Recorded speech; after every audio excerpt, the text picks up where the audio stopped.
ครับวันนี้เรามาดูกรรมใหม่ๆนะครับก็คงอยากจะได้หลายกรรมเหมือนกันนะครับก่อนอื่นนะครับขอคนที่เขียนใหม่ๆนะครับรู้จักเสียงนะครับในภาษาละนาเนี่ยครับกากาก้ากานะครับมันมี6เสียงนะครับเพราะนั้นจะต้องรู้ระบบเสียงนะครับเขาจะใช้ตัวอักษรต่ำหรืออักษรสูงนะครับเราจะต้องหูนะครับเอามาถ้าหมอหูก็เอาตารางนี้ไว้ใกล้ๆนะครับเอามาดูเลยนะครั้งก่อนเนี่ยเราพูดถึงว่าตำดีนะครับตอนนี้เราเขียนว่ากระตำชั่วนะครับกระตำชั่วสัปปะนานาเว้นกรรมตันนะครับงวดก่อนเราเฮยนะครับคำนี้มากอยคำว่าบ้างนะกะตำนะครับกะตำกะนะครับอันนี้ก็กะแล้วครับกะตำอันนี้ก็กะตำนะครับทีนี้เพิ่นเอามารวมกันเนี่ยอันนี้ก็กะนะอันนี้ก็อ่านได้แล้วครับกะตำกะตำอ่านเป็นกะตำเหมือนกันนะแต่คำนี้เพิ่นเอารวมหมดแล้วครับรวมกันใส่บ่ต้องมีไม้สองครับคำนี้มันเป็นคำพิเศษแล้วครับมันใจกันมาเมินแล้วครับกระตำอย่างอี้ก็ได้ไม้กาน้อยก็ได้ส่วนใหญ่แล้วจะหันมาเป็นไม้กาวงครับอย่างอี้ครับบ่ต้องมีไม้สองครับบ่ต้องมีไม้สองฮะมันเป็นกรรมที่ใจเหมือนกับบอดี้บ่มีอย่างมูนั้นมันซ้อนกันละฮะกระตำชั่วนะครับชั่วก็คือตัวจ้านี่แหละครับเอามาใจร่วมเหมือนนะครับ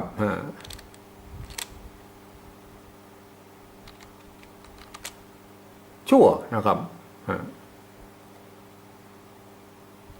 ชั่วอันนี้ชั่วไม่เติมมะยอลงไปนะถ้ามีมะยอกับชั่วมันอ่านเป็นจั่วกับมันก็ไม่ได้นะครับเพราะมันเป็นออกไปทางสำเนียงไทยชั่วนะครับกระทำชั่วนะครับมันตัวจ้าตัวกับตัวชอเนี่ยมันก็บางทีมันก็จะใจร่วมกันนะเพราะมันมีตัวเดียวฮะตัวนี้มีตัวเดียวมันเหมือนตัวตะนะครับตัวตะมันมีตัวท่ารองรับอยู่เพราะว่าถ้าเขาใช้ตัวท่าบ่ได้เขาก็ไปตัวตะบ่ได้เขาก็ไปเปลี่ยนไปเป็นตัวท่าอย่างเงี้ยฮะอันนี้มันเปลี่ยนมาได้ครับมันมีตัวเดียวนะครับเพราะนั้นก็ต้องดูนะฮะว่ามันมีหลายบริบทนะครับตัวจะเนี่ยนะครับสัปปะนะครับสัปปะก็คือถ้าจะเขียนธรรมดานะครับสัปปะสัปปะแต่บนบาลีอันนี้ก็อ่านได้กับสัปปะนะปะนะสัปปะแต่ทางบาลีเพิ่นเขียนเอามาซ้อนหน่อยนี่เอาตัวปะ2ตัวนะตัวปะ2ตัวเอามาซ้อนเราเป็นห่างนะฮะอันนี้ก็อ่านได้สัปปะสัพพะแต่คนเมืองว่าออกไปปะนะครับสัปปะโอเคนะครับสัปปะนาตัวหน้าสะไม้กาน้อยนะครับแล้วก็พยานเข้าไปนะครับมันก็เป็นอีนะครับนามันมี2ตัวครับใส่ไม่ซ้ำไปไม่ซ้ำกับไม่สองอันเดียวนาเห็นไหมสัปปะนาครับใส่อย่างนี้แสดงว่ามี2ตัวครับนาเว้นนะครับเว้นกรรม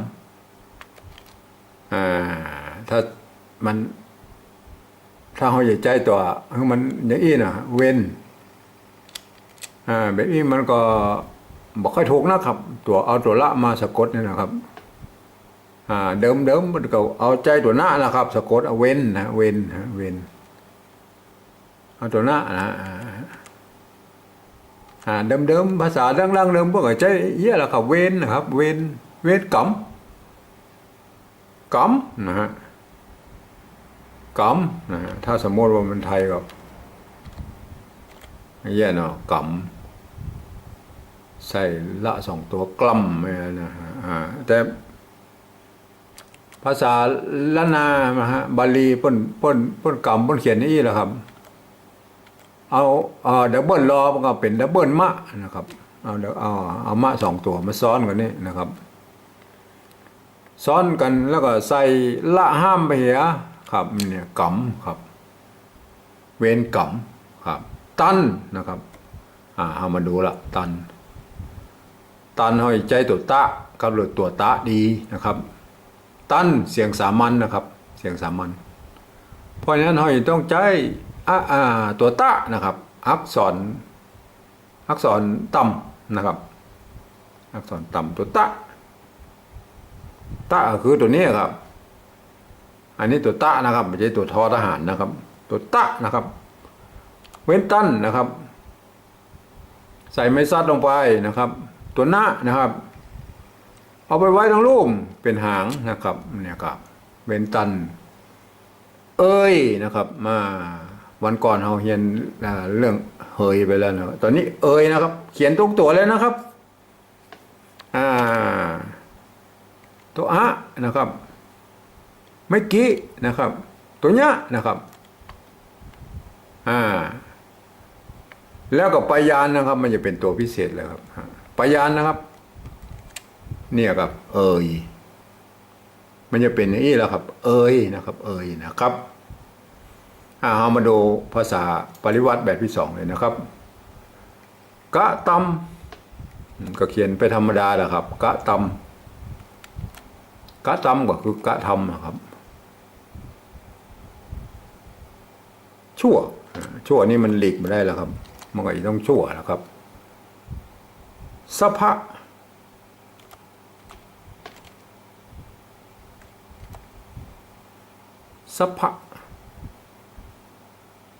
นา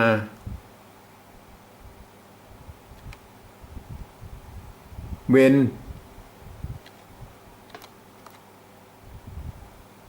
อันบนต้องมีกำนี่มันจะต้องมีไม้จัตวาแล้วครับกำโทษทีนะครับสัพพะอันบนนี่มันต้องเป็นสัพพะนะครับสัพพะเพราะว่ามันเป็นตัวสะนะครับมันสัมพันธ์แล้วมันต้องสัพพะนะครับสัพพะเว้นบางคนเพิ่นสำเนียงอาจจะเป็นสัพพะมันก็อ่านเป็นได้แต่มันความจริงมันต้องสัพนะครับสัพพะหรือสัพพะนะครับก็แล้วแต่จะอ่านนะครับเว้นกรรมนะครับที่ถูกต้องมาตรงนี้บนทันนะครับข้างบนมันตันนะฮะข้างล่างเขียนทันนะครับแต่ก็ต้องอ่านว่าตันนะครับนะครับนี่โปะหนีบอกครับต้องเป็นอีนะครับกะทำชั่ว